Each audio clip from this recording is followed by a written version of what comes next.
Habang hinihintay pa rin ang kanyang arrest warrant, humarap si Sara Diskaya sa preliminary investigation ng kanyang kaso sa Malabon. Git naman ng NBI, wala silang special treatment sa kontratista. Narito ang report ni Dave Abuel. Suot ang bulletproof vest, mabilis na sumakay sa sasakyan ang flood control contractor na si Sara Diskaya, palabas ng National Bureau of Investigation o NBI.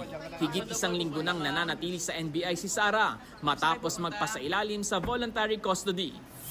Ayon sa NBI, hiling ni Sara na makadalo sa preliminary investigation sa kasong isinampa sa kanya ng Malabon Local Government. Bandang tanghali nang dumating si Sara sa Office of the City Prosecutor ng Malabon kasama ang kanyang abogado. Higit 10 minuto lamang siyang nanatili sa loob bago muling bumalik sa NBI bandang 2:00 ng hapon. Ayon sa NBI, walang special treatment kay Sara. Technically, hindi pa talaga siya under arrest. Kung halimbawa naman pong lalabas yan o uuwi yan, technically, wala rin po magagawa ng NBI. Paliwanag ng NBI, praktikal na nasa kanilang kustodiya si Sara habang hinihintay ang posibleng warrant of arrest sa hiwalay na kaso sa Davao Occidental. Sa oras na lumabas ang warrant, daraan si Sara sa regular booking process bago ilipat sa NBI Detention Facility.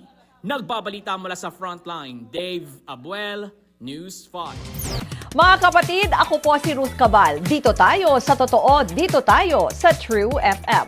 Mag-follow at mag-subscribe din po kayo sa aming social media accounts at True Network PH. Diyan po yan sa aming X na dating Twitter, sa FB, sa Instagram, sa YouTube, sa TikTok at sa mga podcast. At syempre, tutok din po kayo sa Signal True TV Channel 19.